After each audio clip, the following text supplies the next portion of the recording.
আলামিন বলেন ওয়াল্লাযীনা আমানু ওয়া আমিলুস সালিহাতি সানুদখিলুহুম জান্নাতিন তাজরি মিন তাহতিহাল আনহার খালিদিনা ফিহা আবাদান। আল্লাহ রাব্বুল আলামিন বলেন যারা ঈমান এনেছে আর যারা সৎ কাজ করেছে আমি তাদেরকে অবশ্যই জান্নাত দান করব। সুবহানাল্লাহ। এমন জান্নাত দেব যেই জান্নাতের নিচের থেকে সতত প্রবাহিত নহর প্রবাহিত রয়েছে। এত সুন্দর জান্নাত তারা পাবে। এটা হচ্ছে আল্লাহর ওয়াদা। এটা কার ওয়াদা? সৎকর্ম যদি করেন, ভালো কাজ যদি করেন আল্লাহ পাক সৎকর্মশীলদের জন্য জান্নাত দিবেন। তারপরে আল্লাহ আবার কি বলছেন শোনেন, আল্লাহ পাক বলেন সন্দেহ করো না, আমার কথায় কোনো সন্দেহ করো না। ওয়াদাল্লাহি হাক্কান ওয়া মান আসদাকু মিনাল্লাহি কিলা। আল্লাহর ওয়াদা অবশ্যই হক। আল্লাহর চাইতে সত্যবাদী আর কে হতে পারে? কে হতে পারে? আল্লাহর কথাগুলো বিশ্বাস হয় না। ওই যে নির্বাচনের সময় কে একজন কইলো এবার আমাকেও পাঠা, জম্মের খাওয়া খাইবা, রাস্তাগুলা সোনা দিয়ে বানাই দেবো, গরুর গাড়ি চাকার মতো জিলাপি বানাই দেবো, খাইতে গিয়ে চিত হয়ে থাকবা। মানুষেরা মহব্বতের ঠেলায় অস্থির। আরে মুসলমান, একটা শাড়িতে ভুলে যায়, একটা লুঙ্গিতে ভুলে যায়, 10টা টাকায় ভুলে যায়। আপনারা মনে কিছু নেবেন না তো? একটা ছাগলও তার দাম হয় 500 টাকা, 1000 টাকা, 2000 টাকা, কিন্তু নির্বাচনের সময় আল্লাহর বান্দাদের দাম যারা ভোট দিতে যায় এই ছাগলের সেই কমে যায়, 50 টাকা 100 টাকা বিক্রি হয়ে যায়। আপনারা কিছু মনে নিলেন না তো? রাগ করেন না, আমি দৃষ্টান্ত দেওয়ার জন্য দুঃখিত। এটা হলো বাস্তব, এটা আমাদের সমাজের বাস্তবতা। আমাদেরকে বুঝতে হবে, আমাদেরকে চিনতে হবে কার পিছনে দৌড়ায়। ওটা কি নামাজ পড়ে? ও তো আল্লাহর হক আদায় করে না, মানুষের হক আদায় করবে কিভাবে? ওর নামাজ নাই, ওর চরিত্র নাই, মদ খায়, বউ পর্দায় থাকে না, কিসের নেতা? নেতৃত্ব তো সেই দিতে পারে যার দিন আছে, ঈমান আছে, চরিত্র আছে, আল্লাহরে ভয় করে। ইউসুফ আলাইহিস সালাম জুলাইখা তাকে আটকায় ফেলেছে ঘরের মধ্যে, তালা দেওয়া, খিল দেওয়া, সিটকানি মারা, পালাবার পথ নাই, চতুর্দিকে উলঙ্গ নগ্ন চিত্র। আর এই সুন্দরী যুবতী নারী জুলাইখা তার প্রেম নিবেদন করেছে হযরত ইউসুফের কাছে। যৌবনে ভরা টকবগে যৌবনের যুবক হযরত ইউসুফ আলাইহিস সালাম, সৌন্দর্যের পিরামিড, বাঁচার কোনো পথ নাই জুলাইখার কুপ্রবৃত্তি চরিতার্থ করে দেওয়া ছাড়া। কিন্তু হযরতে ইউসুফ আলাইহিস সালাম আল্লাহ রাব্বুল আলামিনকে ডাকলেন, হতাশায় ভেঙে পড়লেন না, আল্লাহকে ভয় করলেন, আল্লাহকে ডাকলেন। আল্লাহকে ডেকে, আল্লাহকে ভয় করে তালাবদ্ধ দরজার দিকে যখন দৌড় মারলেন, রব্বুল আলামিন আপন কুদরতে দরজার তালাগুলি খুলে দিলেন। ভাইরা আমার, এভাবে করে মুমিনেরা কখনো হতাশ হয় না। ফাইন্না মাআল উসরি ইউসরা, ইন্না মাআল উসরি ইউসরা। মনে রাখতে হবে, দুঃখ কষ্টের সাথে থাকে সুযোগ সুবিধা, আর প্রত্যেক অসচ্ছলতার সাথে থাকে উদার সচ্ছলতা। এর কোনো বিপরীত কখনই হয় না। আল্লাহ রাব্বুল আলামিন এইভাবে করে মুমিনদেরকে বলেছেন যেন তারা হতাশায় ভেঙে না পড়ে। আমার বন্ধুগণ, হযরতে হুদ আলাইহিস সালামকে যখন সমাজের লোকেরা, রাষ্ট্রের লোকেরা ঘিরে ফেলে দিল, সমাজ শক্তি, রাষ্ট্র শক্তি যখন তাকে ঘিরে ফেলে দিল, ষড়যন্ত্রের পাহাড় তুলে দিল, তারে মেরে ফেলে দিবে, হযরত হুদ দেশ থেকে তার পালায় গেলেন না, ভয় পেলেন না। হযরতে হুদ আলাইহিস সালাম বললেন, কোরআনে কারিমে হযরত হুদের কথা কোট করা হলো, ফাকিদুনি জামিআন সুম্মা লা তুনজিরুন। সম্মিলিতভাবে ষড়যন্ত্র করো আমার বিরুদ্ধে, সবাই মিলে ষড়যন্ত্র করো, সুম্মা লা তুনজিরুন, আর আমাকে এতটুকু অবকাশ তোমরা দিও না। ইন্নী তাওয়াক্কালতু আলাল্লাহি রাব্বি ওয়া রাব্বিকুম। আমি ভরসা করেছি সেই আল্লাহর উপরে যার কুদরতি হাতের ভেতরে, যিনি আমাদের রব তোমাদেরও রব, আর যার কুদরতি হাতের ভিতরে তামাম পৃথিবীর জানগুলি যার হাতে, সে আল্লাহর উপরে ভরসা করেছি। ষড়যন্ত্র যদ্দূর আছে করতে থাকো, আমি ষড়যন্ত্র পরোয়া করি না। সুবহানাল্লাহ। এটাই হলো মুমিনের কোয়ালিটি। শুধু ঈমান, লা ইলাহা ইল্লাল্লাহু মুহাম্মাদুর রাসূলুল্লাহ, গরুর গোশত খাই, আর রবিউল মাস আসতে পরে ইয়া নবী সালাম আলাইকা, ইয়া রাসূল সালাম আলাইকা, তারপরে গরম গরম জিলাপি আর রসগোল্লা খাইলাম খুব বেশি করিয়া, এর নাম মুমিন নয়। মুমিন হচ্ছে তার চলায় ফেরায়, ওঠায় বসায় সাহসিকতার এক আন্দাজ তৈরি হবে সে। আমার ভাইয়েরা, বিপদে অবিচলতা আমাদেরকে পয়গম্বরেরা শিক্ষা দান করেছেন। হযরত ইউনূস আলাইহিস সালাম মাছে তারে গিলে ফেলে দিল, হতাশায় তিনি হার্ট ফেল করেন নাই। মাছের পেটের মধ্যে যদি কেউ চলে যায়, বেরিয়ে যাওয়ার জন্য কোনো ব্যাকডোর আছে নাকি? কোন পালাবার কোন রাস্তা আছে? মাছের পেটের জানালা দরজা আছে? কিছুই না। তিনি হতাশ হলেন না, মাছের পেটের ভেতরে বসে হযরত ইউনূস আলাইহিস সালাম বুক ভরা আশা নিয়ে আল্লাহর দরবারে তিনি ঘোষণা করলেন, লা ইলাহা ইল্লা আনতা সুবহানাকা ইন্নী কুনতু মিনাজ জালিমিন। পড়েন না সবাই, লা ইলাহা ইল্লা আনতা সুবহানাকা ইন্নী কুনতু মিনাজ জালিমিন। হযরত ইউনূস আলাইহিস সালাম বললেন, আল্লাহ তুমি ছাড়া কোনো ইলাহ নাই, তোমার পবিত্রতা ঘোষণা করছি, আমি জালিমদের অন্তর্ভুক্ত হয়ে গেছি। তিনি যখন চিল্লাচ্ছিলেন, মাছের পেটের ভিতরে বসে যখন কাতরুক্তি করতেছিলেন, আল্লাহ বুঝি তখন শোনেন নাই সে কথা? কি বলেন? আল্লাহ বুঝি তখন তন্দ্রায় বা নিদ্রায় ছিলেন? না, আল্লাহ পাক কি ঘুমান? তন্দ্রায় যান? লা তাখুযুহু সিনাতুন ওয়ালা নাওম। আল্লাহ রাব্বুল আলামিন বলেন, কোন তন্দ্রা বা নিদ্রা আল্লাহ রাব্বুল আলামিনকে স্পর্শ করে না। হযরত ইউনূস আলাইহিস সালাম যখন মাছের পেটের ভিতরে বসে চিৎকার মারলেন, আল্লাহ পাক বলেন, ইউনূস রে, তোমার ওই ডাক কেউ শোনে নাই, দুনিয়ার কোন রাজা বাদশা শোনে নাই, দুনিয়ার কোন বন্ধু বান্ধব তোমার শোনে নাই, কিন্তু আমি তোমার আরশের মালিক, আমি রব্বুল আলামিন শুনেছি। শুধু শুনি নাই, সঙ্গে সঙ্গে জবাব দিয়ে দিয়েছি। ফাস্তাজাবনা লাহু ওয়া নাজ্জাইনাহু মিনাল গাম্মি। পড়েন, ফাস্তাজাবনা লাহু ওয়া নাজ্জাইনাহু মিনাল গাম্মি ওয়া কাযালিকা নুজিল মুমিনিন। আল্লাহ পাক বলেন, আমি জবাব দিলাম। মাছের পেটের ভিতরে বেদনা শুরু হয়ে গেল, মাছ আর তলদেশে শুয়ে থাকতে পারলো না, সাঁতরাতে পারলো না, মাছ ভেসে উঠল উপরে। পেটের যন্ত্রণায় মাছ কিনারায় চলে এসে বমি করে দিতে পারলে যেন বাঁচি, এই অবস্থা মাছের হলো। কিনারায় চলে এলো, বমি করে ইউনূস আলাইহিস সালামকে ফেলে দিল, মাছও বাঁচলো, ইউনূস আলাইহিস সালামও বাঁচলো। আল্লাহ রাব্বুল আলামিন বলেন, মুমিনেরা শোনো, শুধু ইউনূসকে নয়, ওয়া কাযালিকা নুজিল মুমিনিন। এইভাবে করে মুমিন বান্দারা যদি আমাকে ডাকে, আমার কাছে যদি হাত ফাইলায়, আমি আল্লাহ রব্বুল আলামিন মুমিনদের এভাবে বিপদ মুক্ত করে দেই। আমার বন্ধুগণ, কোরআনে কারীমে রব্বুল আলামিন বলেন, ফাআনজালাল্লাহু সাকিনাতাহু আলাইহি ওয়া আইয়াদাহু বিজুনুদিন লাম তারাওহা। আল্লাহ পাক তার মনের মধ্যে গভীর প্রশান্তি এবং স্বস্তি দান করলেন, আর এমন সৈন্য দিয়ে সাহায্য করলেন যে সৈন্যদেরকে তোমরা দেখতে পাও না। এভাবে করে রব্বুল আলামিন মুমিনদের বিপদে আপদে মুসিবতে সব সময় আল্লাহ পাক মুসলমানদেরকে সাহায্য করেছেন। জোরে বলেন সুবহানাল্লাহ। মুমিনদের সাহায্যকারী আল্লাহ। তাই ইসলামী আন্দোলনের সাথে যারা আছে, যারা কর্মী, যারা নেতা, যারা মুমিন, যারা ঈমানদার, মেঘের মতো প্রচন্ড কালো মেঘ হয়ে চতুর্দিক থেকে অন্ধকারের মতো সে এসেছে বিপদ, কোনো বিপদ না। আল্লাহ পাক সাহায্যকারী। কে সাহায্যকারী? জোরে বলেন, সাহায্যকারী কে? আল্লাহ সুবহানাহু ওয়া তাআলা, তিনি সাহায্য। ভয় নাই।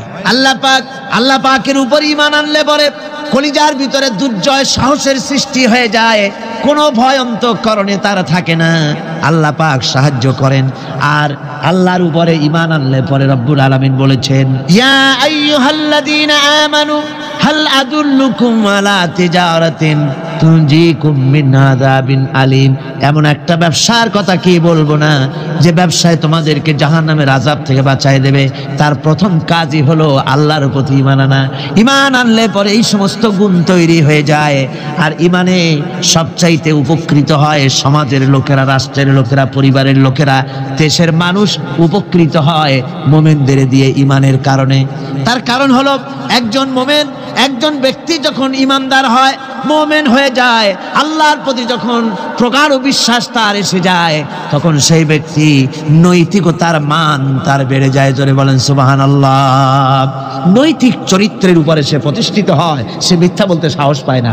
মুমিন ব্যক্তি মিথ্যা বলতে সাহস পায় না। কেন পায় না? মিথ্যা বলতে সাহস পায় না, ঠকাতে সাহস পায় না, ওজনে কম দিতে সাহস পায় না, শয়তানি বদমাশি করতে সাহস পায় না। তার কারণ হলো আল্লাহ পাক বলে দিয়েছেন, মুমিন কোরআনের ভিতরে পড়েছে, ইয ইয়াতালাক্কাল মুতালাক্কিয়ানি আনিল ইয়ামিনি ওয়া আনিশ শিমালি কাঈদ। দুজন নিয়ন্ত্রণকারী ফেরেশতা তোমার ডানে এবং বামে বসে বসে তোমাকে নিয়ন্ত্রণ করছে, কোথায় যাও কি করো এই ফেরেশতারা বসে বসে সব দেখতেছে। মা ইয়ালফিযু মিন কাউলিন ইল্লা লাদাইহি রাকীবুন আতীদ। মানুষ এমন কোনো কথা বলে না যা ফেরেশতারা রেকর্ড না করে, সব রেকর্ড হয়ে যায়। তাই মুমিন ব্যক্তি দায়িত্বহীন কথা বলতে পারে না। মুমিন ব্যক্তির চরিত্র ভালো হয়ে যায়, সে যে কথা বলে বুঝে শুনে কথা বলে, সে যে ওয়াদা করে বুঝে শুনে ওয়াদা করে। যেহেতু সবকিছুর জবাব কিয়ামতে দিতে হবে। কোথায় দিতে হবে? কোথায় দিতে হবে? কিয়ামতে আল্লাহর দরবারে জবাব দিতে হবে। মহান আল্লাহ রাব্বুল আলামিন বলেছেন, ওয়ালাকাদ খলাকনাল ইনসানা ওয়া না'লামু মা তুওয়াসবিসু বিহি নাফসু। মানুষ সৃষ্টি করেছি আমি, তার অন্তঃকরণের ভিতরে ওয়াসওয়াসা কি হয় আমি জানি। এই জন্য মুমিনেরা মনের ভিতরে কোনো খারাপ কল্পনাও করতে পারে না। খারাপ কল্পনা করলেও তার হিসাব দেওয়া লাগবে আল্লাহর কাছে। কার কাছে? ওয়াইন তুবদু মিন আনফুসিকুম আও তুখফুহু ইউহাসিবুকুম বিহিল্লাহ।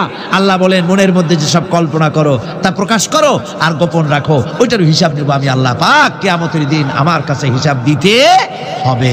বন্ধুগণ, এই জন্য মুমিন যারা, মুমিনদের চরিত্র প্রতিষ্ঠিত হয়, মুমিনদের ধারণা থাকে যেখানেই যাই না কেন, যেখানেই বসি না কেন, সেখানেই আল্লাহ, আল্লাহ ছাড়া কোনো জায়গা নাই। আছে নাকি? আছে। আল্লাহ পাক বলেন, মা ইয়াকুনু মিন নাজওয়া সালাসাতিন ইল্লা হুয়া রাবিউহুম। তোমরা যেখানে তিনজন মিলে পরামর্শ করো, মনে রেখো তিনজন নও, ওখানে চতুর্থ সত্তা আমি রব্বুল আলামিন তোমাদের কাছে আছি। সব শুনি আর দেখি। পাঁচজন যেখানে হও সেখানে আমি ষষ্ঠ। এর থেকে যদি কম হও, এর থেকে যদি বেশি হও, বান্দারে তুমি আছো যেখানে আমি আল্লাহ আছি সেখানে। উপায় নাই, সব জায়গায় আমি দেখতে পাচ্ছি। শুধু তাই নয়, রাত্রিবেলায় মানুষেরা গোপনে পরামর্শ করে, করে না? করে কিনা? রাতে রাতে পরামর্শ করে, এক জায়গায় বসে, হলের মধ্যে, পাহাড়ের মধ্যে, কোনো জায়গায় বসে পরামর্শ করে। কি পরামর্শ? ইসলামী আন্দোলনের লোকদের মারবে, কোথায় তাদের ধরবে, কোথায় তাদের অত্যাচার করবে, এই সমস্ত পরামর্শ করে। আল্লাহ পাক বলছেন, শুনুন, আল্লাহ রাব্বুল আলামিন বলেন, ওয়া হুয়া মাআহুম إذ يبيتون ما لا يرضى من القول وكان الله بما يعملون محيطا। আল্লাহ পাক বলেন, তিনি তো ঠিক সেই সময়ও তোমাদের কাছে থাকেন যখন তোমরা নিজেদের ঘরের মধ্যে বসে কোনো এক জায়গায় বসে আল্লাহর মর্জির খেলাফ পরামর্শ করো। আল্লাহ তখনও তোমাদের কাছে থাকেন। আল্লাহর ইহাতা থেকে, আল্লাহর কর্তৃত্ব থেকে বেরিয়ে যাওয়ার কোনো উপায় নাই। সুতরাং গোপনে বলেন, প্রকাশ্যে বলেন, যেভাবেই যা কিছু করা হোক না কেন, আল্লাহর কাছে আমাদের সমস্ত অপরাধগুলি ধরা হয়ে যায়। আর এটাই হচ্ছে ইমানের সীমা পরিসীমা। তিলকা হুদুদাল্লাহ وَإِذَا سَأَلَكَ عِبَادِي عَنِّي فَإِنِّي قَرِيبٌ। আল্লাহ পাক বলে, বান্দা যখন আমাকে ডাকে আমি বান্দার একদম নিকটে, তার ঘাড়ের চাইতেও নিকটে। ওয়া নাহানু আকরাবু ইলাইহি মিন হাবলিল ওয়ারিদ। আমি আমার বান্দার সারা যে রগের উপরে তার মাথা, এর থেকেও আমি আমার বান্দার বেশি নিকটে। সুবহানাল্লাহ পড়ে। আমি তোমার কাছে, আমার কাছে মাপ চাও, যত বড় গোনাহ হোক। ওয়াকালা রাব্বুকুম উদউনি আস্তাজিব লাকুম। তোমার প্রভু তোমাকে ডেকে বলেছে, আমাকে ডাকো, আমি মাফ করে দেব। সুবহানাল্লাহ বিহামদি। কত বড় কথা! আমাকে ডাকো, নিরাশ হয়েও না, হতাশ হয়েও না। আল্লাহর গজব বেশি না রহমত বেশি? আল্লাহর রহমত বেশি। হাদিসে কুদসির ভিতরে এসেছে, আল্লাহ পাক বলেছেন, কোন বান্দা যদি আমার দিকে এক বিগত অগ্রসর হয়, আমার রহমত তার দিকে এক হাত এগিয়ে যায়। কোন বান্দা যদি আমার দিকে হেঁটে আসে, আমার রহমত তার দিকে দৌড়ায় যায়। বান্দা যখন আল্লাহর দরবারে দুহাত উঁচু করে চোখের পানি ফেলে দেয়, মুসলিম শরীফের হাদিসের ভিতরে এসেছে, গভীর রাত্রে, রাতের তৃতীয় অংশে আল্লাহ রাব্বুল আলামিন প্রথম আকাশে আসেন আর ডেকে বলেন, পৃথিবীতে আছো নাকি কেউ গুনাহ করে জীবন বরবাদ করে দিয়েছো, আমার কাছে মাপ চাও। ঋণগ্রস্ত আছো, অসুস্থ আছো, অপমানিত আছো, কে আছো মাজলুম, আমাকে ডাকো, আমার কাছে বলো, আমি ডাকের সাড়া দেব, জীবনের আশা পূরণ করে দেব। ওই সময় যেই সমস্ত লোকেরা কান্দে তাহাজ্জুদের নামাজ পড়ে, আল্লাহ জিজ্ঞেস করেন ফেরেশতারা, অমুক অমুক দেশে অমুক অমুক বান্দারা কান্দে কেন? ফেরেশতারা বলে, রব্বুল আলামিন তুমি তো ভালো করে জানো। আল্লাহ বলেন, জানি, তবুও তোমাদের মুখে শুনতে চাই। তারা বলে, রব্বুল আলামিন তোমার এই বান্দা গুনাহ করেছে, গুনার জন্য মাপ চায়, জাহান্নাম থেকে বাঁচতে চায়। আল্লাহ পাক বলেন, ফেরেশতারা আমার এই বান্দারা আমারে দেখেছে নাকি? বলে দেখে নাই। বলে আমার দোজখ দেখেছে নাকি? বলে না, তাও দেখে নাই। আমার বেহেশত দেখেছে নাকি? বলে না, তাও দেখে নাই।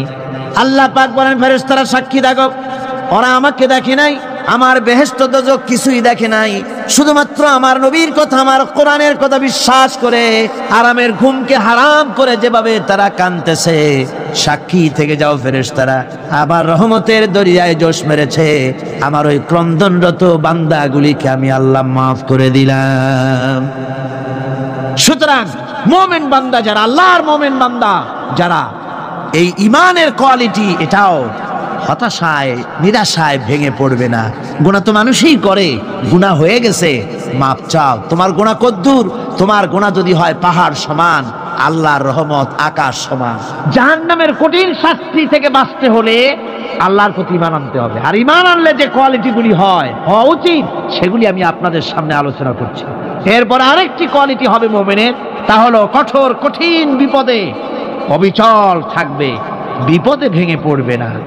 বিপদ আপদ, শত্রুতা, ক্ষয় ক্ষতি যা কিছু হয় সবই আল্লাহর পক্ষ থেকে, এটা মেনে নিতে হবে এবং ধৈর্য ধারণ করতে হবে। বিপদ মুসিবত শুধু উম্মতের জন্য নয়, দুনিয়ার সমস্ত নবীদের বিপদ এসেছে। হয় নাই নবীদের বিপদ আসে নাই? কোরআনে কারীম থেকে শুনুন, আল্লাহ রাব্বুল আলামিন বলেন, وَكَذَلِكَ جَعَلْنَا لِكُلِّ نَبِيٍّ عَدُوًّا مِنَ الْمُجْرِمِينَ।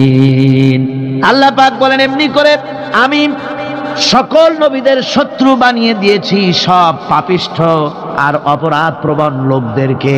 প্রত্যেক যুগে নবীদের শত্রু ছিল, প্রত্যেক যুগে নবীদের কি ছিল?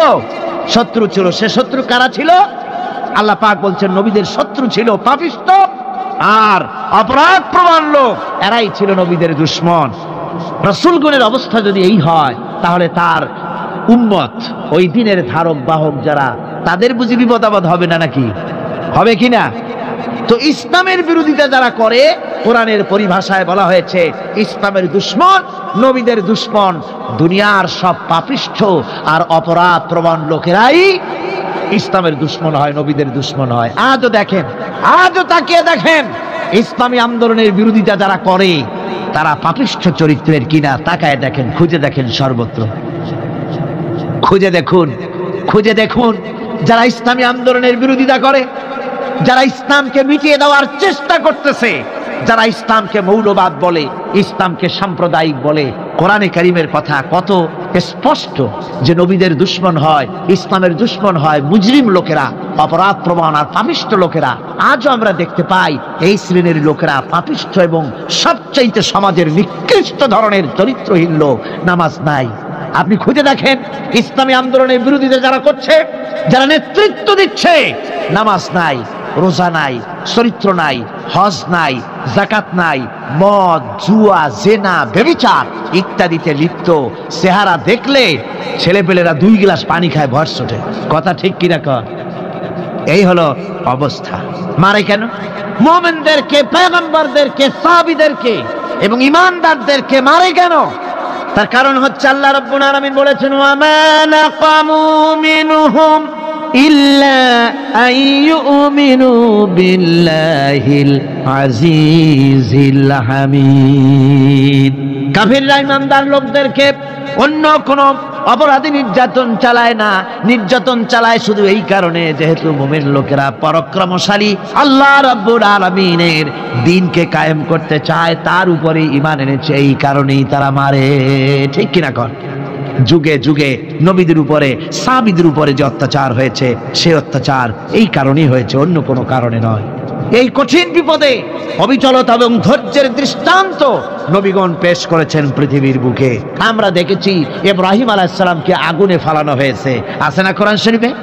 আমি কিন্তু গল্প করতেছি না, সব কোরআনের কথা। কিসের কথা? ইব্রাহিম আলাইহিস সালামকে আগুনে ফালানো হচ্ছে। অপরাধ কি? অপরাধ হচ্ছে হযরত ইব্রাহিম আলাইহিস সালাম দাওয়াত দিয়েছেন লা ইলাহা ইল্লাল্লাহ। জোরে পড়েন লা ইলাহা ইল্লাল্লাহ, লা ইলাহা লা ইলাহা ইল্লাল্লাহ মুহাম্মাদুর রাসূলুল্লাহ। হযরত ইব্রাহিম আলাইহিস সালাম দ্বীনের দাওয়াত দিয়েছেন, এক আল্লাহর দাওয়াত দিয়েছেন, ঈমানের দাওয়াত দিয়েছেন। আর কোনো অপরাধ ছিল না। নমরুদ সহ্য করতে পারল না। কোরআনে কারীমের মধ্যে সব কথাগুলি আল্লাহ পাক এই জন্য বিধৃত করেছেন, এই জন্য কোরআনে কারীমের মধ্যে সব কথা উঠায় দিয়েছেন, যাতে করে মুমিনেরা বিপদ আসলে পরে যেন ঘাবড়ে না যায়। ইব্রাহিম আলাইহিস সালামকে আগুনে ফেলানো হচ্ছে। ফেরেশতা বলছে, ইব্রাহিম তোমারে আগুনে ফেলায় দাও, হতেছে আমার কাছে সাহায্য চাও, আমার কাছে ক্ষমতা আছে, আগুনগুলো উঠাইয়া নমরুদের বংশ জ্বালায় দেব। হযরত ইব্রাহিম ফেরেশতার কাছে সাহায্য চাইছিলেন নাকি? তিনি বললেন, ফেরেশতা তোমার কাছে সাহায্য কেন চাইব? আমি তো এমন কোন অন্ধ আল্লাহর ইবাদত করি না যেই অন্ধ স্রষ্টা তার গোলামের দুঃখ দুর্দশা না দেখেন। আমি তোমার কাছে সাহায্য চাইব না। হযরত ইব্রাহিম আলাইহিস সালাম পাশ করলেন। কি বলেন, পাশ করছেন না? ঈমানের পরীক্ষায় পাশ। আগুনের মধ্যে হযরত ইব্রাহিমকে যখন ফেলানো হচ্ছে, রব্বুল আলামিন আগুনের প্রতি নোটিশ করে দিলেন, ইয়া নার কুনি বারদাও ওয়া সালামান আলা ইব্রাহিম। আগুন আমার ইব্রাহিমের জন্য শান্তিদায়ক, ঠান্ডা হয়ে যা। এখন কি আর আগুনের বাপের ক্ষমতা আছে ইব্রাহিমকে পোড়ানো? আর ক্ষমতা নাই। আমার বন্ধুগণ, ইব্রাহিম আগুনের ভিতরে আরামে বসে আছেন, আর ওদিকে নমরুদ বসে বসে দেখতেছে দূর থেকে। ইব্রাহিম তো জ্বলে না, গায়ের মধ্যে আগুন জ্বলে গেল। ডাক দিয়া কয়, আগুন তোর হলো কি? কেন জ্বালাইতে পারিস না আমার দুশমন রে? হলোটা কি তোর? তোর কি জ্বালানো শক্তি বন্ধ হয়ে গেল নাকি? আগুনের ভিতর থেকে জবাব এলো, নমরুদ রে, আমার ভিতরে জ্বালানো শক্তি আছে কি নাই যদি প্রমাণ করতে চাও, টেস্ট করতে চাও, তুই নিজে আয়, তোরে শুদ্ধ তামাম দুনিয়া জ্বালাই দিতে পারি, ইব্রাহিমের এক গাছা পশমও জ্বালাই দিতে পারি না। তার কারণ হচ্ছে আমি হচ্ছি মাখলুক, আল্লাহ হচ্ছেন খালিক। আল্লাহ আমাকে বলেছেন না জ্বালাতে, তুমি 1000 বার বললেও আমি ইব্রাহিমকে জ্বালাইতে পারবো না। কোরআনে কারিমে ঘটনা বলে মুমিনদেরকে সাহস দেওয়া হচ্ছে, মুমিনেরা দ্বীনের কাজ করতে গিয়ে বিপদ আবাজ আসবে, ঈমানের দাবি হলো বিপদ আসবে, আর বিপদ আসলে ঘাবড়ায় যেও না, মুসিবতে পড়ে চিন্তায় পেরেশানে হয়রান হয়ে যেও না। বিশ্বকবি আল্লামা ইকবাল কি সুন্দর করে বলেছেন, আজ ভি হোক জু ইব্রাহিম কা ইমা पैदा आग कर सकती है एक अंदाज गुलिस्तां पैदा। ইব্রাহিমের ঈমান যদি আজিও কোথাও হয় বিদ্যমান, করতে পারেন অগ্নিকুণ্ডে খুবসুরত এক গুলিস্তান। আজও যদি আগুনের ভিতরে কোন নমরুদ কোন ইব্রাহিমকে যদি ফেলে দেয়, আল্লাহ রাব্বুল আলামিন আজও আগুনকে ফুলের বাগান বানায়া দিবেন। সুবহানাল্লাহ। সামান্য স্যান্ডেলের ফিতা গাছা যদি ছেড়ে যায়, মানুষের কাছে চাইও না, আল্লাহ রাব্বুল আলামিনের দরবারে হাত পাতো, রব্বুল আলামিন তোমার স্যান্ডেল কেনার পয়সা জুগিয়ে দেবেন। জোরে বলেন সুবহানাল্লাহ। যা দরকার তার কাছেই চাও, হাত তার কাছেই পাতো। ওই যে সম্রাট শাহজাহানের কথা আমি আপনাদেরকে শুনাই, ফকির একটা ঘুরতেছে সারাদিন। এক লোক বলছে যে আপনি এত, হে ফকির তুমি এরকম করে ঘুরছো সারা জীবন, বুড়া হয়ে গেছো খয়রাত করতে করতে, ছোটবেলা থেকে তোমার ভিক্ষা করতে দেখি, আর কতকাল ভিক্ষা করবে? ভাই করবোটা কি? যে বাচ্চার কাছে যাইতে পারবে, বাচ্চার কাছে গেলে এমন ভাবে দিবে, অনেক দিবে, নিয়ে কুড়াইতে পারবা, তোমার আর জীবনে ভিক্ষা করা লাগবে। ফকির চলে গিয়েছে, কোথায় পাবো বাচ্চারে? দেখো মসজিদে পাবা। এখন তিনি নামাজ চলে গিয়েছে সেখানে, মসজিদের বারান্দায় দাঁড়ায় দেখে সম্রাট শাহজাহান হাত পেতে মোনাজাত করতেছেন, চোখের থেকে পানি পড়ে দাড়ি ভিজে ভিজে পড়ে। মোনাজাত শেষ করে বাচ্চা যখন বাইরে নেমেছেন, তখন ফকির তাকে সালাম দিয়ে চলে যান। বাচ্চা বলছেন, তুমি আমাকে সালাম দিয়ে চলে যাচ্ছ, তুমি তো ভিক্ষুক, আমার কাছে তো সমস্ত ভিক্ষুকই আমার কাছে চায়, ভিক্ষুক তো ভালো, ধনীরাও আমার কাছে চায়, তুমি ভিক্ষুক মানুষ আমার কাছে তুমি চাইলে না, সালাম দিয়ে চলে যাও। ফকির বলতেছেন, যা পানা সত্যিই কিছু চাইতে এসেছিলাম, কিন্তু আমি আপনাকে দেখার পরে আমার চিন্তার পরিবর্তন হয়ে গেছে। আমি তাকিয়ে তাকিয়ে দেখলাম মসজিদের ভেতরে আমি চাইতে এসেছি দিল্লির সম্রাট শাহজাহানের কাছে। যেই সম্রাট, দিল্লির সম্রাট যার কাছে আমি চাইতে এসেছি, আমি তো দাঁড়ায় আছি কান্দি না, কিন্তু আমি দেখতেছি যার কাছে আমি চাইতে এসেছি তিনি যেন আবার কোন সম্রাটের কাছে আমার চাইতেও দারুণ ভিক্ষুকের মতো হয়ে চোখের পানি ফেলে ভিক্ষা চাইতেছে। মনে মনে ভাবলাম, মানুষের কাছে ভিক্ষা চাইবো না কোনোদিন আর। বাদশা কান্দে, যেই বাদশার কাছে, ওই সম্রাটের সম্রাট রাজা ধীরাজ আল্লাহর কাছে ছাড়া কারো কাছে জীবনে আর হাত পাতবো না। হযরত আবু হুরায়রা রাদিয়াল্লাহু তাআলা আনহু একবার রাসূল করিম সাল্লাল্লাহু আলাইহি ওয়াসাল্লামের দরবারে কাঁদতেছিলেন। হুজুর জিজ্ঞেস করলেন, আবু হুরায়রা তুমি কাঁদো কেন? হযরত আবু হুরায়রা বলেন, হুজুর আমার মা আমাকে মেরেছে, আমি সেই জন্য কাঁদতেছি। হুজুর বলেন, মা তোমাকে মারলো কেন? কোনো বেয়াদবি করেছো নাকি? তিনি বললেন, না কোনো বেয়াদবি করি নাই, তবে মারলো কেন? হযরত আবু হুরায়রা বলেন, হুজুর আমার মা হচ্ছেন মুশরিকা, আমার মা কাফের। আমি অনেক রাত হয়েছিল বাড়ি ফিরতে, আমার মা জিজ্ঞেস করলো এত রাত কোথায় ছিলি? আমি বললাম, মা তাম পৃথিবী যে কদম মোবারক চুমতে পারলে নিজেকে ধন্য মনে করে, আমি সেই রাসূলের দরবারে ছিলাম, আসতে দেরি হয়ে গেছে। ইয়া রাসূলুল্লাহ, আপনার নাম শোনা মাত্র আমার মায়ের গায়ে আগুন জ্বলে গেল। সহ্য করতে না পেরে আমাকে মায়ের আরম্ভ করে দিল। বলল, আবু হুরায়রা হয় আমার বাড়ি ছাড়বি, না হয় মুহাম্মদ সাল্লাল্লাহু আলাইহি ওয়াসাল্লামের ঘর ছাড়বি, কোনটা করবি কর। আমি বললাম, মা তোমার গায়ে যত শক্তি আছে সমস্ত শক্তি দিয়ে তুমি আমাকে প্রহার করো, আমি তামাম তোমার বাড়িটা সুদ্ধা তামাম দুনিয়া ছেড়ে দিতে পারি, কিন্তু রাসূল পাক সাল্লাল্লাহু আলাইহি ওয়াসাল্লামের কদম মোবারক ছাড়তে পারি না। ভাইরা আমার, হযরতে আবু হুরায়রা কাঁদতেছেন। আল্লাহর নবী বলেন, তুমি কাঁদো কেন? তোমার মা তোমাকে মেরেছেন, আমি এখানে কি করব? এখানে তো আমি কোনো দখল আন্দাজ করতে পারি না, আমি কি করতে পারি? এখানে ইন্টারফেয়ার তো আমি করতে পারি না, মা তোমারে মেরেছে। হযরত আবু হুরায়রা বলেন, ইয়া রাসূলুল্লাহ, মায়ের বিরুদ্ধে কোনো নালিশ করার জন্য আপনার কাছে আমি আসি নাই। বলে, কেন এসেছো? হযরত আবু হুরায়রা বলেন, হুজুর এসেছি এই জন্যে, আমি জানি আপনি যদি আল্লাহর দরবারে কোনো ব্যাপারে দোয়া করেন, আল্লাহ রাব্বুল আলামিন তা মঞ্জুর করে নেন। আপনি মেহেরবানি করে আমার মায়ের হেদায়েতের জন্য আল্লাহর কাছে দোয়া করুন।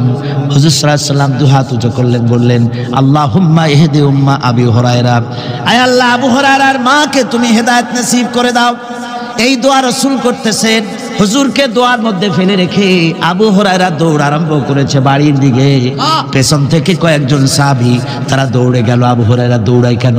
এত ভদ্র মানুষ, কোনো সময় কারোর সাথে রাগারাগি করে না, দৌড়ায় কেন? নিশ্চয়ই কোনো বিপদ বুঝি হয়ে গিয়েছে, পিছন থেকে জামা টেনে ধরেছে। কি হয়েছে, দৌড়াও কেন?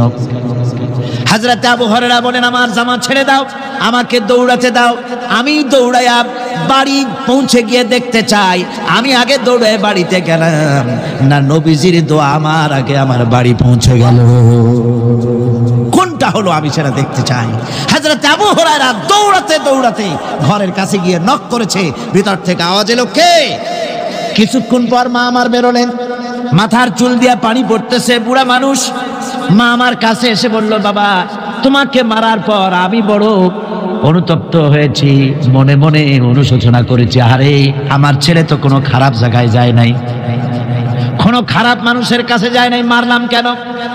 বড় অনুতপ্ত হয়ে গেছি আমি।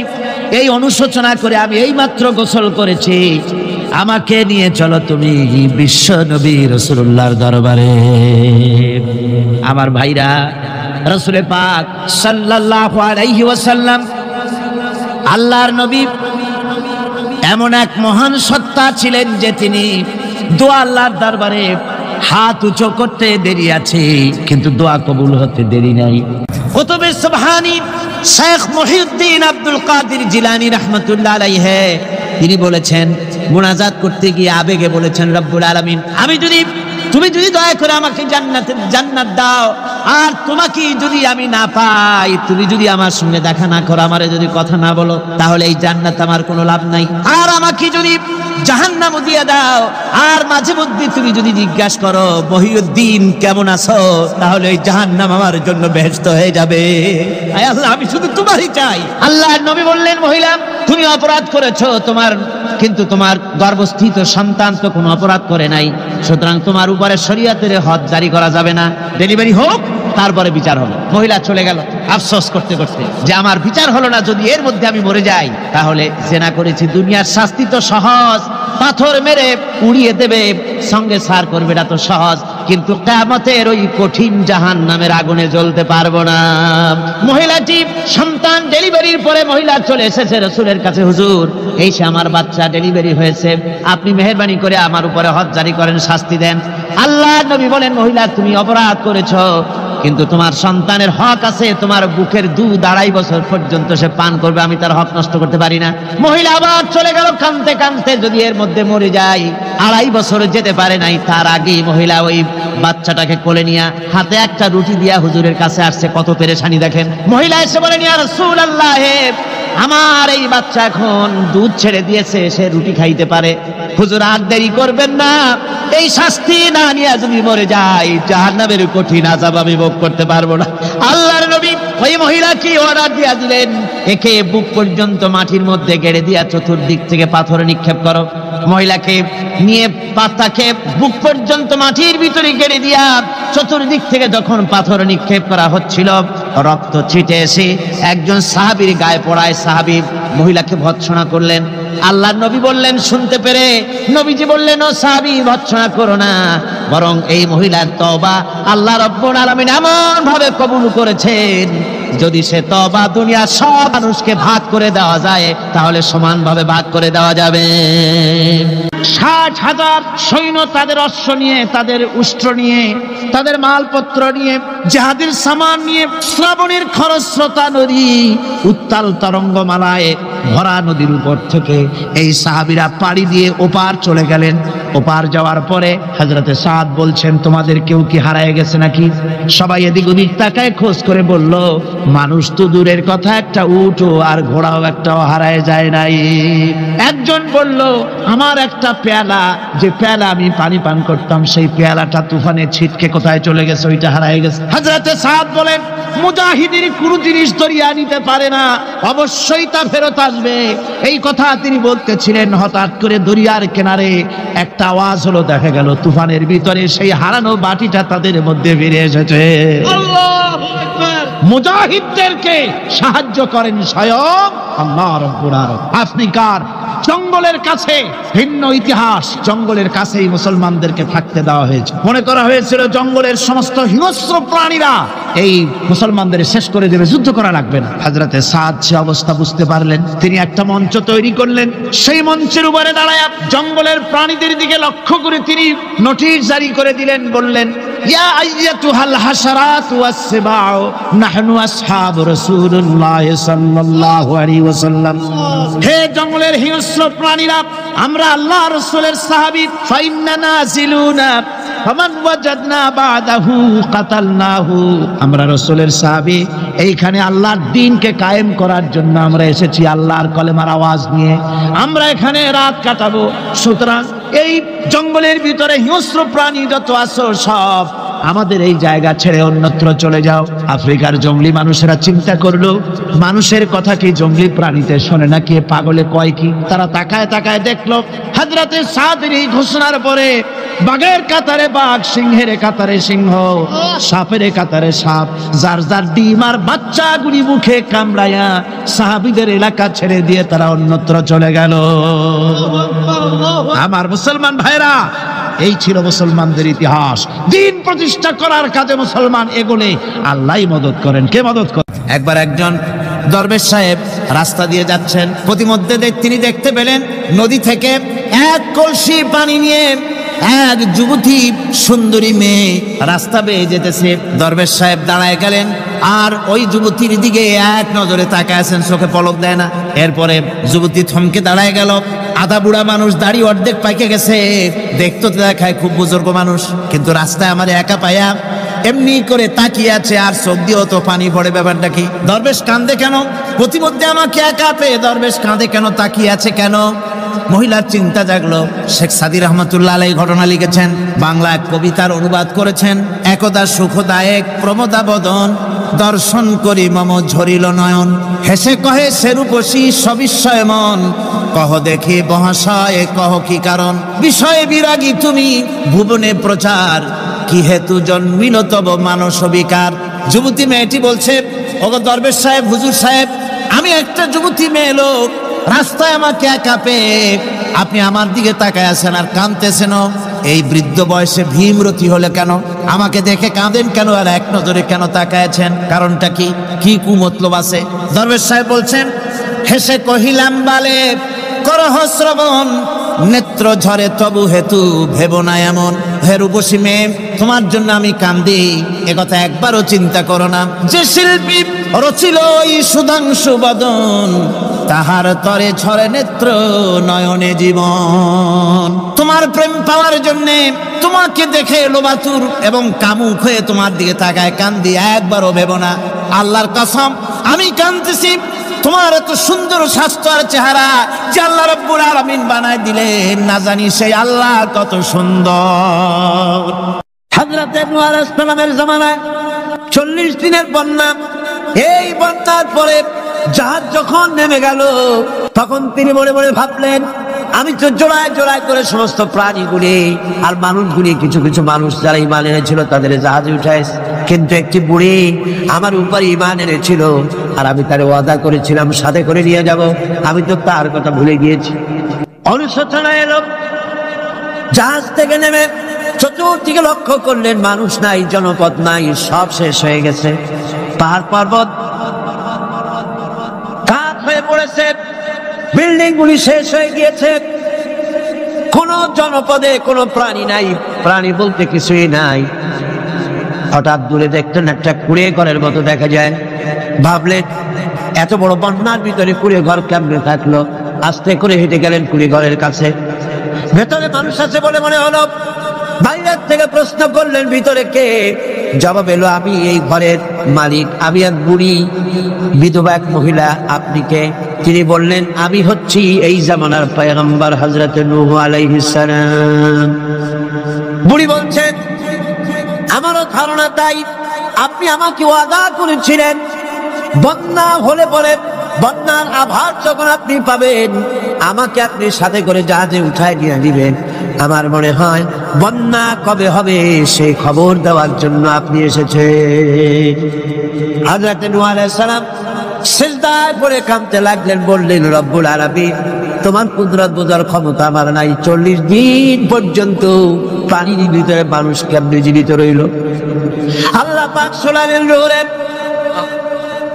বিপদ যখন এলো, তুমি তোমার উম্মতকে ভুলে যেতে পেরেছো, ভুলে গিয়েছো, কিন্তু আমি রব্বুল আলামিন রহমানুর রহিম, আমি আমার বান্দিরে ভুলি নাই।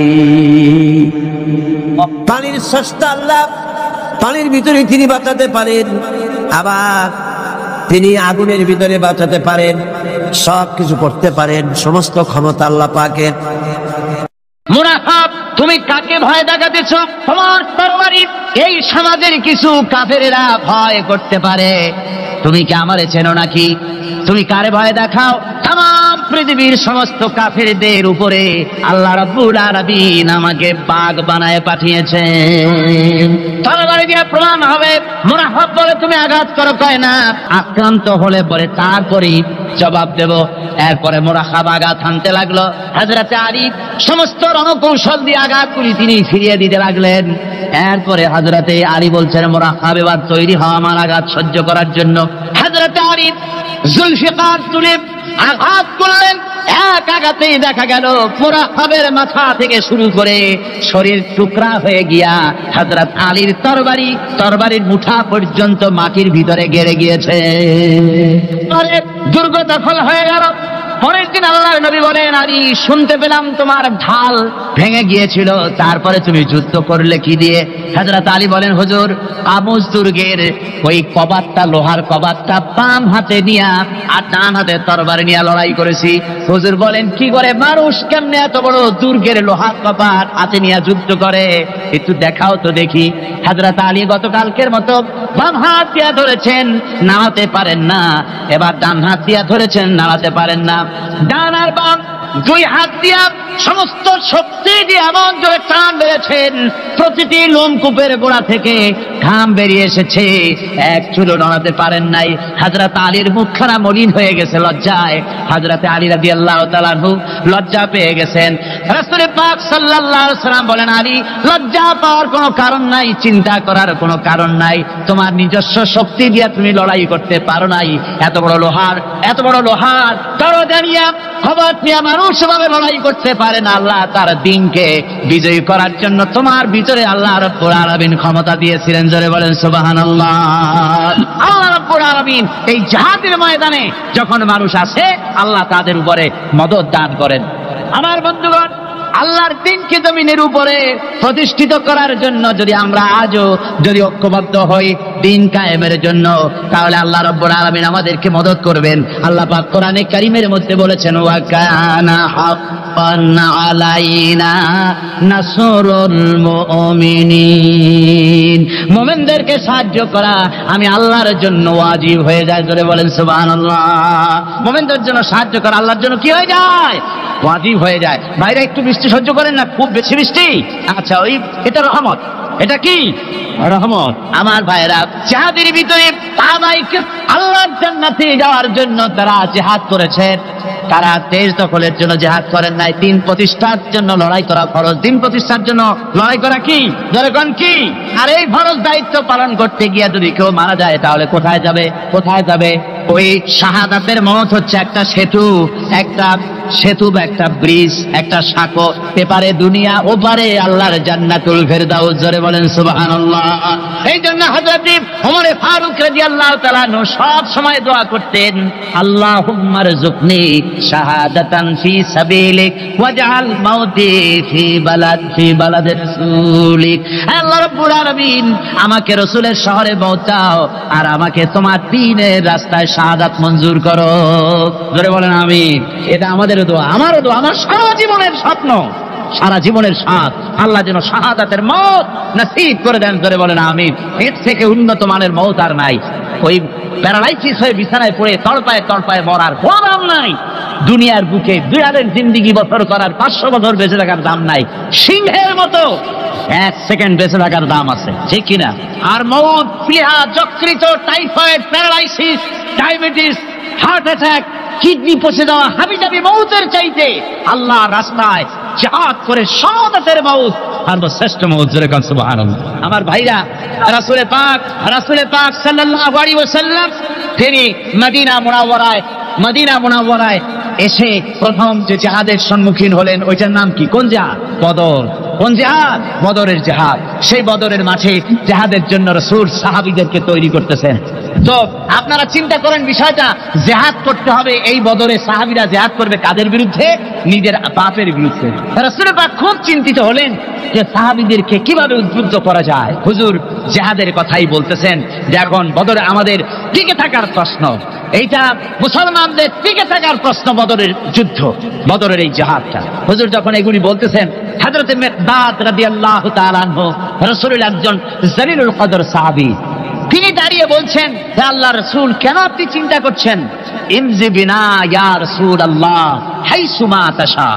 হে আল্লাহ রাসূল, আপনি আমাদেরকে নিয়ে চলুন যেদিকে আপনার খুশি। হাইসুমা আমারাকাল্লাহ, যেদিকে আল্লাহ আপনাকে নির্দেশ করেন সেদিকে আমাদের নিয়ে আপনি সেদিকেই চলুন। ইন্না লা নাকুলু লাকা কামা ক্বালা বানু ইসরাঈল লিমূসা আলাইহিস সালাম ইযহাব আনতা ওয়া রাব্বুকা ফাকাতিলা ইন্না হাহুনা কায়িদুন। বুখারী শরীফের হাদিস। হযরত মিকদাদ রাদিয়াল্লাহু তাআলা আনহু বলছেন, হে আল্লাহর রাসূল, আপনি আমাদের নিয়ে চলুন, আল্লাহ যেদিকে আপনাকে আমাদের নিয়ে যেতে বলেন সেই দিকে নিয়ে যান। আমরা মুসা আলাইহিস সালামের উম্মতের মতো বলবো না যে হে মুসা আপনি আর আপনার আল্লাহ দুজন গিয়ে যুদ্ধ করেন, আমরা এখানে বসে থাকি, এমন কথা আমরা বলবো না। বাল ইযহাব আনতা ওয়া রাব্বুকা ফাকাতিলা ইন্না মাআকুমা মুকাতিলুন। ও নবী, বরং আমরা বলবো আপনি চলুন আমাদের নিয়ে, আপনি এবং আপনার আল্লাহ চলুন জিহাদের ময়দানে, আমরা আপনার সঙ্গে জিহাদ করব, লড়াই করব সেই পর্যন্ত। মা দামাত মিন্না মা দামাত আইনুম মিন্না তাতাররাফ, যতক্ষণ পর্যন্ত আমাদের একটা চক্ষুর পলক পড়ে, যতক্ষণ পর্যন্ত একটা চোখের পাতা নড়ে, ততক্ষণ পর্যন্ত আমরা কাফেরদের বিরুদ্ধে লড়ব। সুবহানাল্লাহ বিহামদিহি, যতক্ষণ চোখের পাতা নড়ে ততক্ষণ পর্যন্ত লড়ব, নিয়ে চলুন আমাদেরকে। হুজুর খুব খুশি হলেন। আহারে, রাসূল পাক সাল্লাল্লাহু আলাইহি ওয়াসাল্লাম দারুণ ভাবে খুশি হয়ে গেলেন। হুজুর বললেন, ও সাহাবীরা, তোমাদের মানসিক অবস্থা যখন এই, কুমু বিনা ইলা জান্নাতিন, চলো আমার সাথে বেহেশতের দিকে। সুবহানাল্লাহ, সবাই বলেন সুবহানাল্লাহ। কুমু বিনা ইলা জান্নাতিন আরদুহা কাআরদিস সামাওয়াতি ওয়াল আরদ, সেই বেহেশতের দিকে চলো যে বেহেশতের বিশালতা প্রশস্ততা এই পৃথিবী এবং আকাশের চাইতে অনেক বড়, সেই বেহেশতের দিকে চলো। ফাকামা উমাইর বিন হামাম ওয়া কানা ইয়াকুলুত তামার। হযরত উমাইর বিন হামাম এক যুবক, তিনি দাঁড়িয়ে গেলেন। আমার মুসলমান ভাইরা, যুবকদের অবদান কিন্তু ইসলামে সব চাইতে বেশি। জোরে বলেন সুবহানাল্লাহ। কাদের অবদান বেশি? সর্বপ্রথম ইসলাম কবুল করেছে কারা? যুবকরা। হযরত আবু বকর, হযরত ওমর রাদিয়াল্লাহু তাআলা আনহু, তাদের বয়স যুবক বয়স, যুবক বয়সে তারা ইসলাম কবুল করেছেন। হযরত আলী যুবক ছিলেন, এই জন্য যুবকদের ইবাদতের সব বেশি। রাসূল পাক বলেছেন, কিয়ামতের ময়দানে যেদিন কোনো ছায়া থাকবে না, আরশে আজিমের নিচে 7 শ্রেণীর লোকেরা ছায়া পাবে, তার মধ্যে এক শ্রেণী হচ্ছে ওয়াশাবুন নাশা ফি ইবাদাতিল্লাহ, ওই যুবকেরা যারা নাকি রাত গুজরান করে, রাত কাটায় আল্লাহর ইবাদতে, রাত জাগে আল্লাহর ইবাদত করে। জোরে বলেন সুবহানাল্লাহ। বুড়োদের একবার আল্লাহ বলা আর এক যুবকের একবার আল্লাহ বলা, বৃদ্ধের সারা সপ্তাহ তাহাজ্জুদ পড়া আর যুবকের এক রাতের তাহাজ্জুদ পড়া মনে হয় তার থেকেও বেশি। সুবহানাল্লাহ।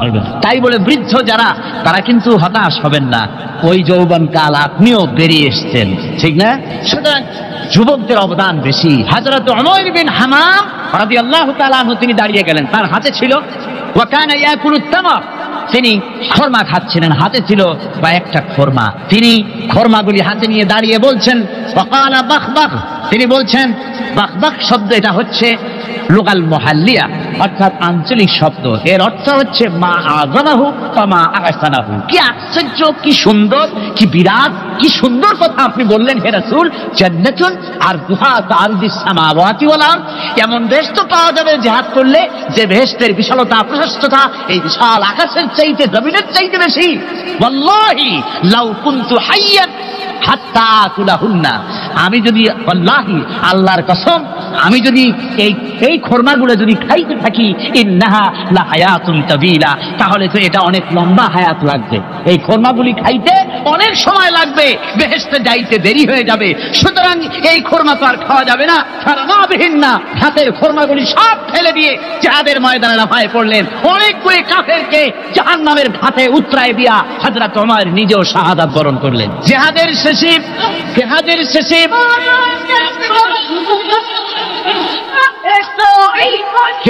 শেষে শহাদায়ে বদরের সমস্ত শহীদদের লাশ এক জায়গায় এনে সাহাবীরা বললেন, হে আল্লাহর রাসূল, আপনি যখন জান্নাতের বর্ণনা দিতেছিলেন তখন যে যুবকটা খরমা খেতেছিল আর জান্নাতের আশায় হাতের খরমা ফেলে দিয়েছিল, যে খরমাগুলি খাইতে গেলে তো সময় লাগবে অনেক, বেহেশতে যেতে দেরি হয়ে যাবে, এই কথা মনে করে হাতের খরমা ফিকে ফেলে যাদের ময়দানে এসে শাহাদাত বরণ যে যুবকটি জিহাদ করেছিল তার লাশে সেও শাহাদাত বরণ করেছে। রাসূলে পাক হযরত ওমরের চেহারার দিকে লক্ষ্য করে তার দিকে অঙ্গুলি সংকেত করে হুজুর বলছেন, ইন্নাকা মিন আহলিহা। ওমর, যে বেহেশতের জন্য তুমি খরমা খাওয়ার ধৈর্য ধরতে পারো নাই, আমি নবী সাক্ষী দিচ্ছি তুমি সেই জান্নাতের অধিবাসী। আমার ভাইরা, ওই জান্নাতে যাওয়ার জন্য, আল্লাহর দ্বীনকে প্রতিষ্ঠার জন্য আমাদেরকে ঐক্যবদ্ধ হতে হবে।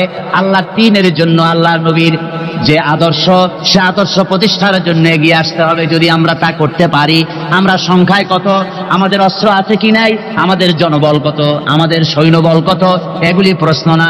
প্রশ্ন হচ্ছে ওয়ালা তাহিনু ওয়ালা তাহসানু ওয়া আনতুমুল আলাউনা ইন কুনতুম মুমিনিন।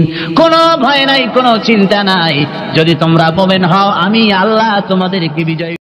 গভীর রাত্রে হযরত ফাতিমা রাদিয়াল্লাহু তাআলা আনহা ইন্তেকাল করলেন। কিছু সংখ্যক সাহাবীদের কাছে খবর দিয়া অল্প সময়ের ভিতরে জানাজার ব্যবস্থা করা হলো। হযরত আবু যর গিফারী রাদিয়াল্লাহু তাআলা আনহু কবরের ভিতরে নেমে গেলেন। কবরের ভিতরে নেমে গিয়া হযরত আবু যর বলেন, রে কবর, তোর ভিতরে আজকে কাকে রাখবো, তুই কি তা জানিস নাকি? কোনো জবাব আসে না।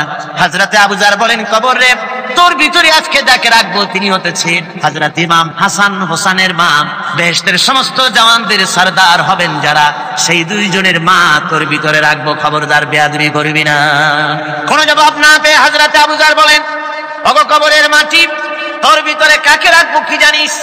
আসাদুল্লাহিল গালিব, দুনিয়ার সমস্ত কাফেরদের বিরুদ্ধে আল্লাহ রাব্বুল আলামিন যাকে বাঘ বানিয়ে পাঠালেন, সেই হযরতে আলী, তার স্ত্রী রেখে যাব, খবরদার বেয়াদবি করবি না।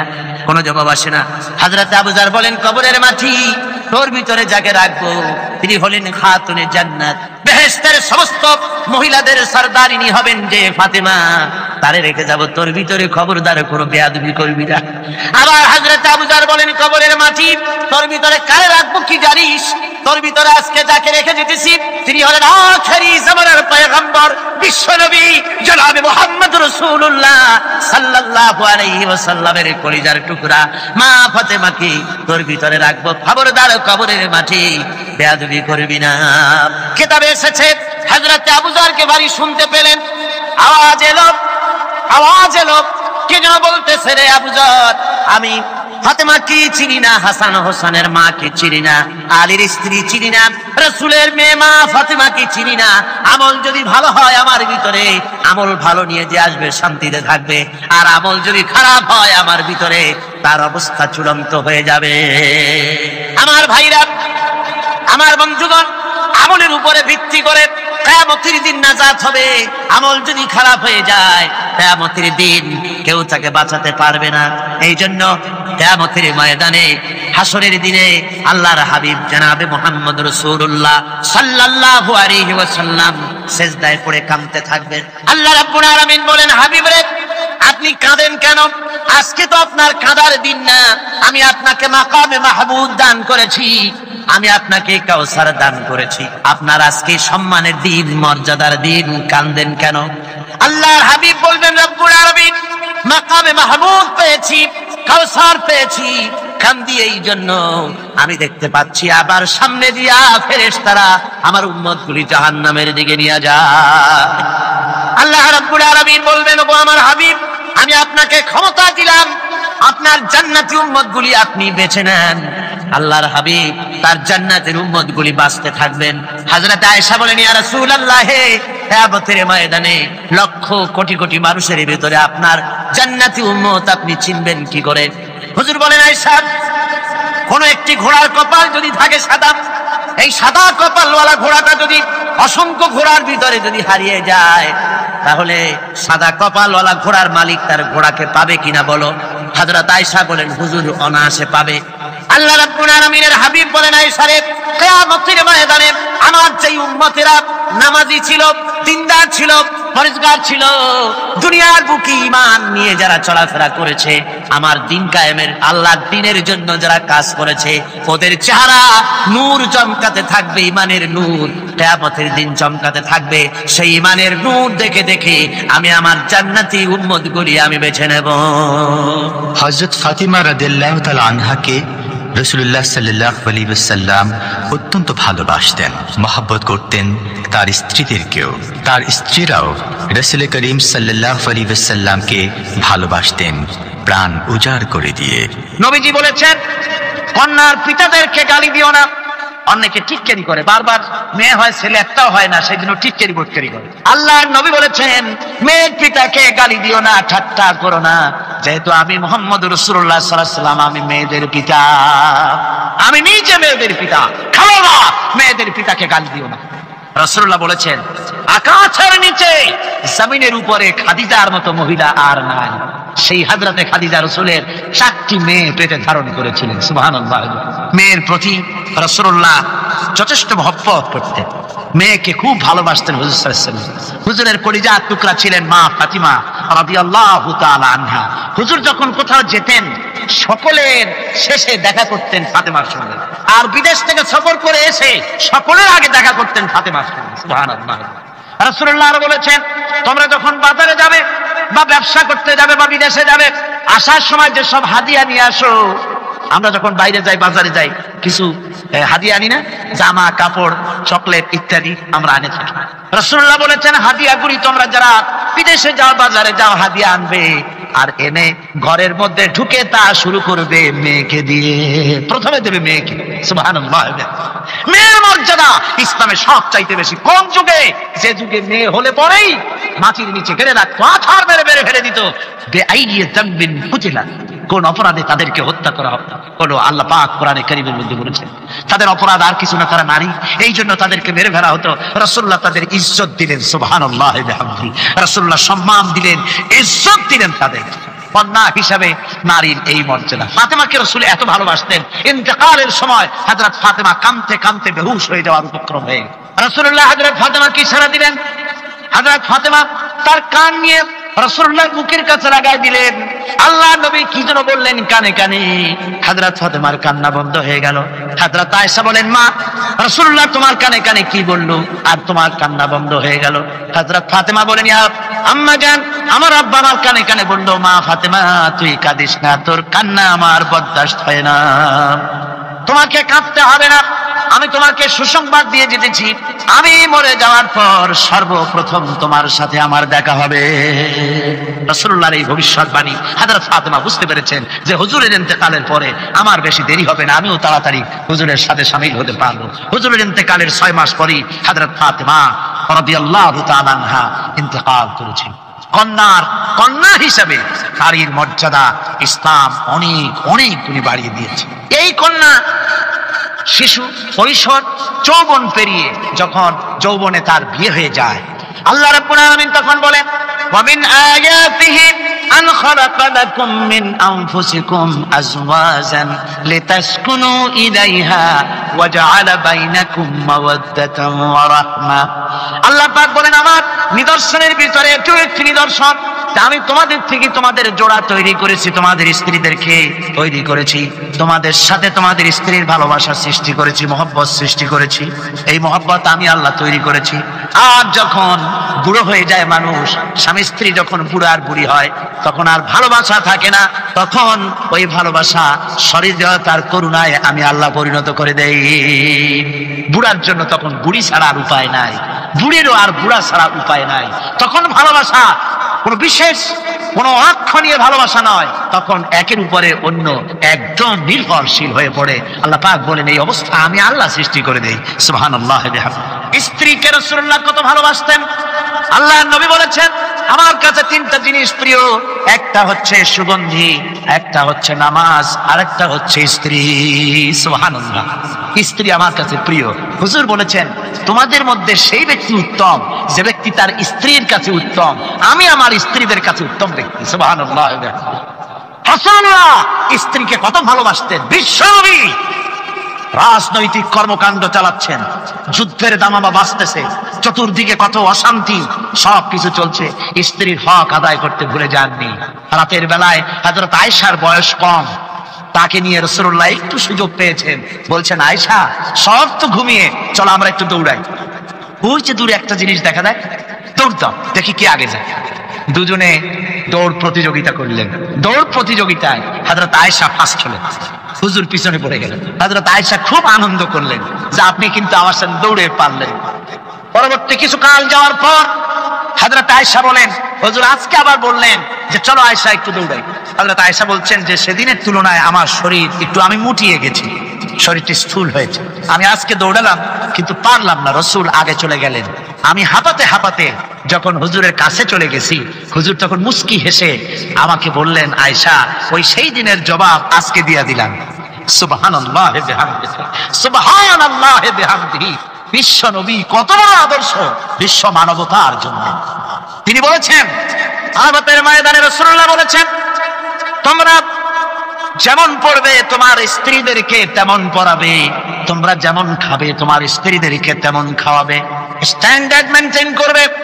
তুমি ভালো দামের কাপড় পরবে, স্ত্রীকে খারাপ দিবে তা নয়। অধিকার দুজনেরই সমান, স্বামী এবং স্ত্রী সমান অধিকার। কিন্তু আমরা তা বুঝতে পারি না, বুঝতে চাই না। আমরা অনেকে মনে করেছি বিয়ে যখন করছি তখন আমি তো নওয়াবজাদা নসরুল্লাহ খান আর বউ তো কেনা দাসী না। সে কিন্তু দাসী না, তার মর্যাদা আছে, তার সম্মান আছে, তার সম্মান আপনাকে দিতে হবে। রাসূলুল্লাহ দিয়েছে, আপনাকেও দিতে। রান্না বান্না হতে দেরি হয়, কত গালাগালি শুনতে হয় নারীকে। আল্লাহর নবীর স্ত্রী হযরত আয়েশা বলেছেন, আল্লাহর নবী কাজ করে, মানুষের সঙ্গে কথা বলে, রাষ্ট্রীয় দায়িত্ব পালন করে ঘরের ভিতরে এসে যখন দেখেছেন রান্না হতে দেরি আছে, রাসূলুল্লাহ বিরক্ত হন নাই, ভ্রু কুঞ্চিত করেন নাই, চোখ মোটা করেন নাই, আমাকে কোনো কথা শোনান নাই, বরং আমার কাছে বসে রান্নায় আমাকে সহযোগিতা করেছেন। সুবহানাল্লাহ বিহামদিহি। এই হলো আল্লাহর রাসূল, এই হলো বিশ্ব নবী। স্ত্রীর সঙ্গে কি মহব্বত! সুবহানাল্লাহ। হুজুর মহব্বত করতেন স্ত্রীদেরকে। রাসূলুল্লাহর ঘরে দৌলত ছিল না, কিন্তু মহব্বত দিয়ে ভরা ছিল ঘরটা। হুজুরের ঘরে ফ্রিজ নাই, এসি নাই, হুজুরের ঘরে কার্পেট নাই, হুজুরের ঘরের মধ্যে জাতির নাই, তোশক নাই, বড় বড় কম্বল নাই, আরামের কোনো জিনিস নাই, মডার্ন ইকুইপমেন্টস কিচ্ছু নাই, দৌলত নাই, কিন্তু মহব্বত দিয়ে ঘরটা ভরা। হযরত আয়েশা বলেছেন, আমি পানি পান করে গ্লাস রেখে দিতাম, আল্লাহ নবী তখন গ্লাসের সেই জায়গায় ঠোঁট লাগাতেন যেখানে আমি ঠোঁট লাগাইয়া পানি পান করেছি। আমি গোশত চিবোতাম, রাসূলুল্লাহ আমার হাত থেকে গোশত টুকরা দিয়া সেই জায়গায় চিবোতেন যেখানে আমি চিবয়েছি। সুবহানাল্লাহ। আমার ভাইরা, রাসূল তার স্ত্রীদেরকে মহব্বত করতেন, স্ত্রীরা রাসূলকে মহব্বত করতেন দারুণ ভাবে। একবার হযরত আয়েশা সিদ্দিকা রাদিয়াল্লাহু তাআলা আনহা হুজুরকে গোসল করাতেছিলেন, মাথার উপরে পানি ঢালতেছেন, হুজুর একটা চোখের উপরে বা একটা তক্তার উপরে বসা আছে। গোসলের পানির ভিতরে রাসূলুল্লাহ দেখতে পেলেন রক্তের মতো কি যেন প্রবাহিত হয়ে যাচ্ছে। হুজুর জিজ্ঞেস করেন, আয়েশা রে, পানির ভিতরে রক্তের মতো কি দেখা যায়? হযরত আয়েশা বলেন, হুজুর আপনি যখন বসেছিলেন অসতর্ক মুহূর্তে তক্তার নিচে আমার একটা আঙ্গুল পড়েছিল পায়ে, আঙ্গুলটা ফেটে বোধহয় রক্ত বেরোতেছে। রাসূলুল্লাহ তাড়াতাড়ি করে উঠলেন আর ওই আঙ্গুলকে ব্যান্ডেজ করে দিলেন। রাসূলুল্লাহ বললেন, আয়েশা রে, আঙ্গুল ফেটে গেছে, একটু আহাহু পর্যন্ত করলে না, এতক্ষণ তুমি কষ্ট করলে কেন? হযরত আয়েশা বলেন, ইয়া রাসূলুল্লাহ, ওটা তো একটা পায়ের আঙ্গুল। আয়েশার কলিজাটা ফেটে যদি রক্ত বেরোতো রাসূলুল্লাহকে উঠতে বলতে আমি পারতাম না। কি মহব্বত রাসূলের সাথে!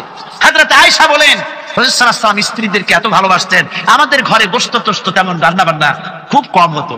গোশত রান্না হবে কি, মাসের পর মাস চলে গেছে রাসূলের বাড়িতে, হুজুর স্ত্রীরা বলেছেন আমাদের ঘরে চুলে আগুন জ্বলে নাই, একটু শুকনা রুটি, একটু শুকনা খেজুর আর একটু পানি খেয়ে আমাদের জীবন চলেছে, এরকমের অবস্থা হয়েছে।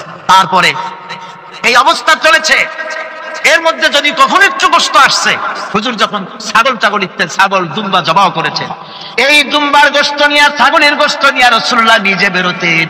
হযরত খাদিজার বান্ধবী কোথায় আছে খুঁজে ওই বান্ধবীর কাছে গোশত পৌঁছে দিয়ে আসতে। হযরত আয়েশা বলেন, একদিন আমার ঘুম ভেঙে গেল, দেখি হুজুর আমার কাছে নাই, গেলেন কোথায়?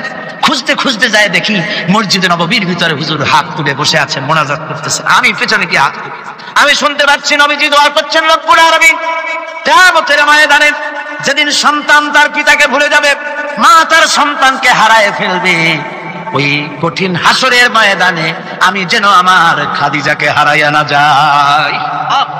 মুনাজাতের শেষে হযরত আয়েশা বলেন, ইয়া রাসূলুল্লাহ, খাদিজার কথা আপনার এত কেন বারবার মনে পড়ে?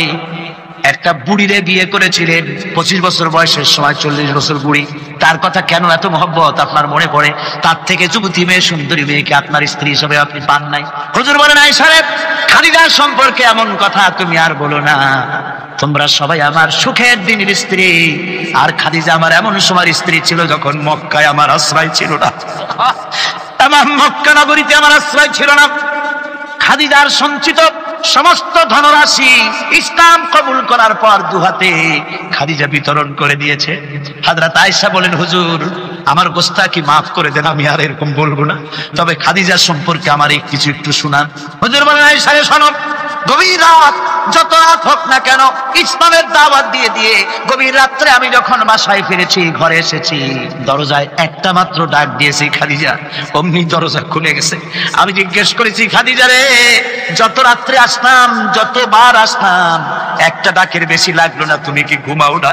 হযরতে খাদিজা বলেছেন, ইয়া রাসূলুল্লাহ, আমার মনের ভিতরে ভয় থাকে, আল্লাহর রাসূল দিনের খেদমতে বাইরে আছেন, আমি যদি আরামে বিছানায় ঘুমায়ে থাকি আর নবীজি দরজার কাছে দাঁড়ায় আমারে ডাকাডাকি করবে, উঠতে যদি দেরি হয়ে যায় নবীজির সঙ্গে বেয়াদবি হয়ে যাবে, এই মনে করে আপনি না আসা পর্যন্ত দরজার সাথে পিঠ লাগাই আমি দাঁড়াইয়া দাঁড়াইয়া ঘুমাই।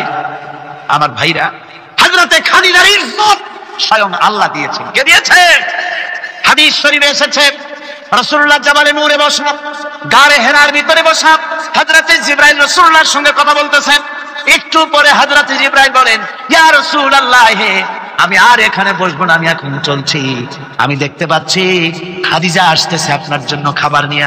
খাদিজা যখন আপনার কাছে পৌঁছে যাবে, আপনি খাদিজাকে শোনায় দিবেন আল্লাহ রাব্বুল আলামিন খাদিজাকে সালাম জানাইছে। সুবহানাল্লাহ। রাসূলুল্লাহর কাছে হযরতে খাদিজা যখন আসলেন, হুজুর বললেন, খাদিজা আজকে তোমার জন্য দারুণ সুখবর। বলে কি? বলে আল্লাহ পাক জিবরাইল কেমন উঠে গেল আমার কাছ থেকে, জিবরাইল বলে গেল আল্লাহ তোমাকে সালাম বলেছে।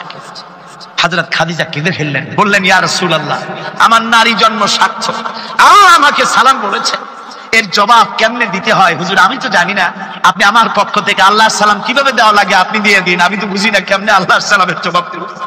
হুজুর বললেন, খাদিজা শুধু আল্লাহ নয়, জিবরাইলও তোমাকে সালাম বলে গেছে। হযরতে খাদিজা বললেন, হযরত জিবরাইলকে আমার সালামের জবাবটা ওয়ালাইকুম আসসালাম বলে দিন। হযরত খাদিজার এই মর্যাদা ছিল। আমার ভাইরা, রাসূল পাক সাল্লাল্লাহু আলাইহি ওয়াসাল্লাম এভাবে মহব্বত করেছেন স্ত্রীদেরকে। সুতরাং স্বামী স্ত্রীর মহব্বত আল্লাহ জান্নাতি নিয়ামত। কিসের নিয়ামত? যে ঘরের মধ্যে স্বামী স্ত্রীর মধ্যে মিল মহব্বত আছে এটা বেহেশতের মতো, আর যেখানে মিল মহব্বত নাই এটা জাহান্নামের মতো। ঠিক কি? সুতরাং মহব্বত করুন, বেশি বেশি স্যাক্রিফাইস করুন, বেশি বেশি স্যাক্রিফাইস। নারীদের ব্যাপারে বলা হয়েছে, পুরুষকে বলা হয়েছে অধিকার আদায় করো, সব ব্যাপারে সমান অধিকার, কিন্তু নারীকে একটা ব্যাপারে বলা হয়েছে, নারী শোনো, পুরুষের মর্যাদা তোমার চাইতে আল্লাহ রাব্বুল আলামিন বেশি দিয়েছেন। আর রিজালু কাওয়ামুনা আলান নিসা, নারীদের উপরে পুরুষের প্রাধান্য আল্লাহ পাক দান করেছেন। একদিন সাহাবীরা বলে, একজন সাহাবী বলেছিলেন, ইয়া রাসূলুল্লাহ, জংলি উট দেখলাম আপনার পায়ের উপরে সেজদায় পড়ে গেল, আপনি যদি আমাদেরকে অনুমতি দিতেন না আপনাকে আমরা সেজদা করতাম। আল্লাহ নবী বললেন, মানুষ মানুষকে সেজদা করা এ পারমিশন যদি আমি দিতাম তাহলে দুনিয়ার সমস্ত স্ত্রীদেরকে বলতাম তারা যেন তাদের স্বামীকে সেজদা দেয়। স্বামীর মর্যাদা এখানে বেশি। সুতরাং অধিকার সমান, কোনো সন্দেহ নাই, কিন্তু স্বামীর একটা আলাদা মর্যাদা আছে, সেই সম্মানও তাকে দিতে হবে।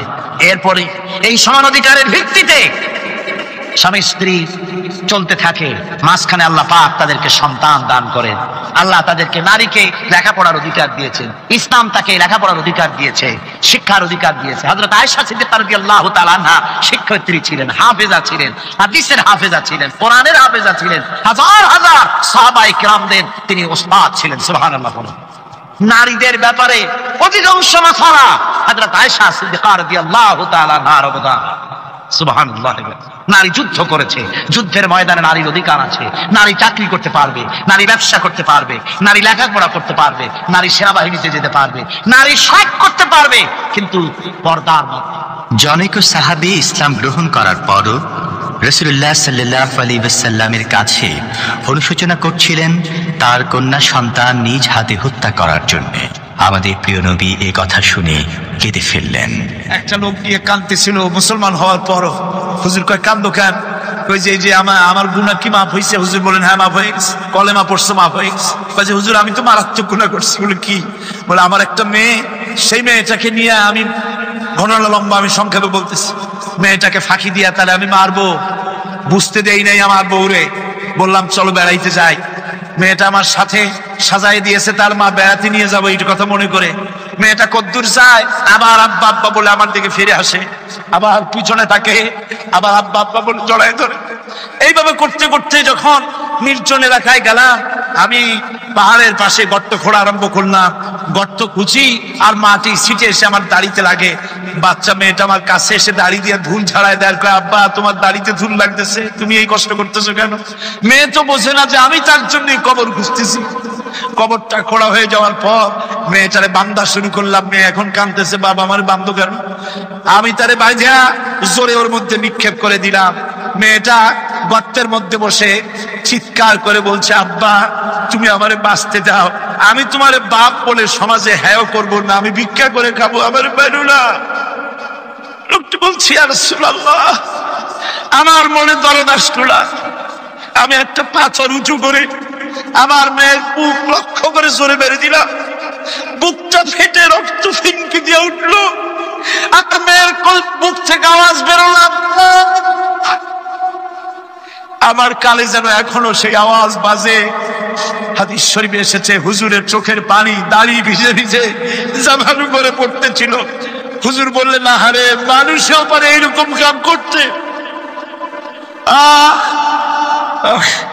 পৃথিবীতে নারীর যখন কোনো সম্মান ছিল না, মর্যাদা ছিল না, সেই সময় আমার রাসূল, আমার বিশ্বনবী নারীদেরকে সম্মানের হাত ধরে গর্তের ভিতর থেকে উঠাইয়া রানীর সিংহাসনে বসাইয়া দিলেন। সুবহানাল্লাহ, মায়ের মর্যাদা দিয়ে দিলেন। সুবহানাল্লাহ, নারীরা আমাদের মায়ের জাত। নারীরা আমার কিয়ের জাত? মায়ের জাত। আমার মা বোনেরা, তোমাদের সম্মান কত তোমরা জানো না। আমরা পুরুষ, আমাদের পায়ের তলে জুতা, আর তোমরা আমাদের মায়ের জাত। তোমরা নারী, তোমাদের পায়ের তলে আল্লাহর জান্নাত, আল্লাহর বেহেশতটা তোমাদের পায়ের তলে। এই সম্মান আল্লাহ তোমাদের দিয়েছে, নবী দিয়েছে। সুবহানাল্লাহ।